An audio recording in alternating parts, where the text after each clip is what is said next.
अब आप मुझे बताइए, चोर के भरोसे कोतवाली रहेगी, बिल्ली के भरोसे दूध की रखवाली होगी? यही तो प्रश्न पूछ रहे हैं। और चोर जो है वही निगरानी करेगा, चोर ही जो है उसी के भरोसे चौकीदारी रहेगी। जो थोड़ा सा सरकार के ऊपर व्यंग करते हैं उनके घर पे ईडी चली जाती है।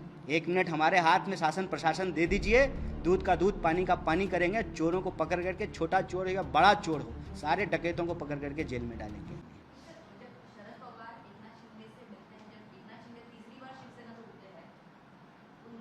बावजूद भी शरद पवार जो है जब विधान भवन में 30 साल के बाद जाते हैं और एकनाथ शिंदे से मिलते हैं, इस पर संजय राउत ने भी जो है नाराजगी जताई।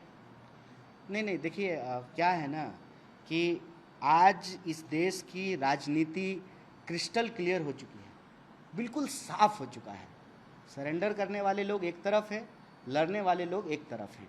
जिनको लड़ना है इस देश को बचाने के लिए, इस देश के किसानों, विद्यार्थियों, मजदूरों, महिलाओं, आदिवासियों, पिछड़ों, अति पिछड़ों, जिनको इस देश की पहचान से प्रेम है, जो इस देश के स्वाभिमान को बचा करके रखना चाहते हैं, जो एक अकाउंटेबल गवर्नमेंट चाहते हैं, जो चाहते हैं India as a nation state वो किसी के सामने सरेंडर नहीं करे, किसी भी विदेशी शक्ति के सामने सरेंडर नहीं करे, वो एक तरफ है, वो सड़कों पे हैं, वो रास्तों पे हैं, वो संघर्ष कर रहे हैं। बाकी राजनीति में हर कोई स्वतंत्र है, कौन किससे मिल रहा है, कौन किसके साथ जुड़ रहा है, ये उनकी राजनीतिक स्वतंत्रता है। लेकिन देश आज इस बात को देख रहा है कि चाहे मामला धर्म का हो, शिक्षा का हो, विकास का हो, पेट्रोल का हो, किसी भी जनता से जुड़े हुए विषय को आप उठा करके देख लीजिए, यह सरकार हर मोर्चे पर फेल है और इसके खिलाफ कांग्रेस पार्टी एक निर्णायक मुकम्मल लड़ाई की ओर अग्रसर है। जो भी साथी हमारे साथ इस लड़ाई में साथ चलना चाहते हैं उनका तहे दिल से स्वागत है, और जो साथी इस लड़ाई में नहीं चल पा रहे हैं उनका तहे दिल से बहुत बहुत शुक्रिया है।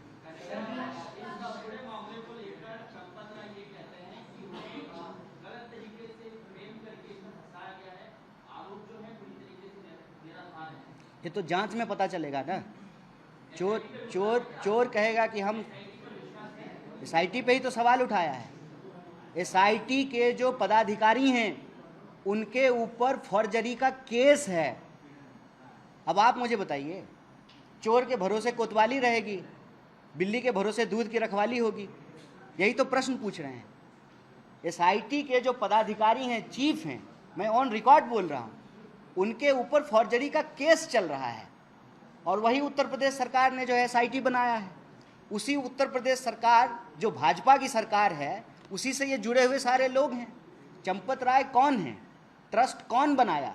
और आप राम मंदिर का इतिहास उठा करके देख लीजिए, जिन धर्माचार्यों ने आरएसएस और विश्व हिंदू परिषद के दखल का विरोध किया, उनको एक एक करके इस प्रोसेस से बाहर कर दिया गया, उनको निकाल बाहर किया गया।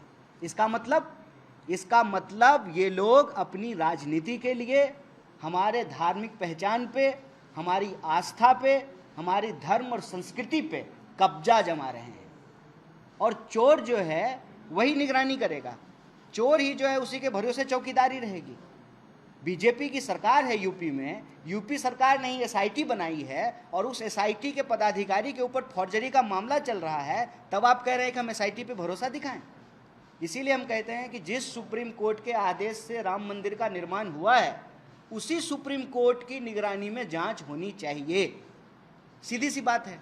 बॉलीवुड का एक तबका जो है वो इसका विरोध कर रहा है, कह रहा है कि ये गलत हुआ, चोरी डकैती से भी ये ऊपर है, राम मंदिर में जो चोरी हुई। लेकिन एक तबका जो है वो कह रहा है कि इसको धर्म से नहीं जोड़ना चाहिए, इंसान में खामी होती है, बाकी धर्म है मंदिर में। नहीं, बड़ी अच्छी बात है, सुनने में कितना अच्छा लगता है। लेकिन जो लोग ये सरकार के पक्ष में तर्क दे रहे हैं, हो सकता है उनको ईडी से डर लग रहा हो। अब आप देख लीजिए ना, जो थोड़ा सा सरकार के ऊपर व्यंग करते हैं उनके घर पे ईडी चली जाती है। तो जो ये अभी गोल गोल गाल बजा रहे हैं, हो सकता है कि उनको ईडी से डर लग रहा हो। सीधी सी बात है, चोरी हुई है मंदिर में, महापाप हुआ है। उस चोरी के जो दोषी हैं, जो चोर हैं, उनको पकड़ा जाना चाहिए। इसमें क्या लाग लपेट है, क्या इफ बट है इसमें? सीधी सी बात है। आपने पेट्रोल की बात की है, तो अब सीबीएफसी और सेंटर के द्वारा उस पर भी कंट्रोल आ रहा है कि हम क्या देखेंगे। लेटेस्ट डायरेक्टिव अभी कुछ मिनट पहले आया है कि ओटीटी पे रिलीज होने वाली प्लेटफॉर्म जिनको लिबर्टी थी वो भी बताएंगे कि हमें क्या देखना चाहिए। वो तो तय कर ही रहे हैं कि आपको क्या देखना चाहिए, आपको क्या पहनना चाहिए, आपको क्या खाना चाहिए, आपको कैसे पूजा करनी चाहिए, आपको कैसे भगवान को मानना चाहिए, सब कुछ वही तय कर रहे हैं। देखिए, लोकतंत्र को इन लोगों ने पिछले 12-13 सालों में तमाशा बना दिया है। वक्त आ गया है कि लोकतंत्र के इन लुटेरों को, धर्म के और आस्था के इन लुटेरों को, पेट्रोल में एथनॉल मिलाने वाले चोरों को और पेपर चुराने वाले, वोट चुराने वाले इन चोरों को मुकम्मल जवाब दिया जाए।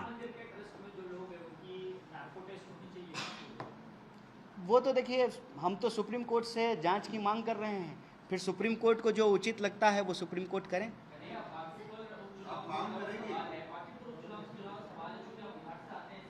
अच्छा, बाकीपुर की बात पटना में करेंगे। आज जो है चढ़ावा चोरी की बात करते हैं।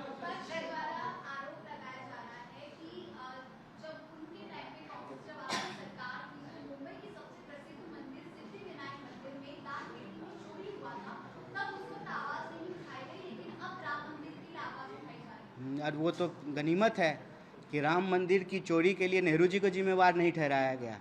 बहुत सारे कुतर्क आने बाकी हैं। ये तो आपने नया सुनाया है। मैं तो रोज़ स्क्रॉल करके ढूंढता हूँ कि कोई बीजेपी का समर्थक ये क्यों नहीं बोला कि राम मंदिर में चोरी के लिए नेहरू जी जिम्मेवार हैं। इसका कोई मतलब है?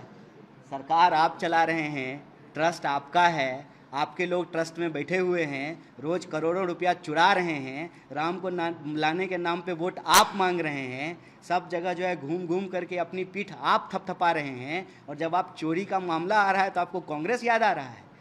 1 मिनट हमारे हाथ में शासन प्रशासन दे दीजिए, दूध का दूध पानी का पानी करेंगे। चोरों को पकड़ करके, छोटा चोर हो या बड़ा चोर हो, सारे डकैतों को पकड़ करके जेल में डालेंगे।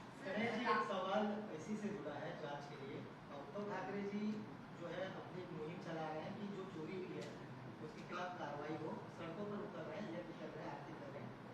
इंडिया गठबंधन का जो पैनल बना था उसका वो भी पार्ट थे, आप कांग्रेस भी थी। बड़े मुद्दों को लेकर के उनके साथ सड़कों पर उतरा दिया, तो क्या कांग्रेस की रूपरेखा उनके सहयोग में होगी? इंडिया गठबंधन को साथ में लाने की कोशिश किया जाएगा इस अहम मुद्दे पर? देखिए, इंडिया गठबंधन एक लार्जर पॉलिटिकल इशूज पे बना है। वो इशूज आज है। आपको लगता है नेशनल नहीं है? अच्छा, प्रश्न पूछ लीजिए, मुझे जवाब दे दीजिए। ठीक है, वो लार्जर इशूज पे बना हुआ है। बाकी जो मुद्दे होते हैं उन मुद्दों पे कार्यक्रम करना, आंदोलन करना, राजनीति करना, उसके लिए सारे जो है राजनीतिक दल स्वतंत्र हैं। और पार्लियामेंट में कोई चीज़ कैसे बनेगा, कैसे आगे बढ़ेगी, क्या इशू रेज किया जाएगा, वो पार्लियामेंट्री बोर्ड डिसाइड करती है। आज तो हम आपके बीच में एक बहुत ही ज़रूरी और शर्मनाक विषय लेकर के आए हैं। आप मुझे सोच करके बताइए, मंदिर में चोरी हो जाना, इससे बड़ा भी कोई पाप है क्या? और ये पाप जब हुआ है तो पापियों को पकड़ा जाना चाहिए ना।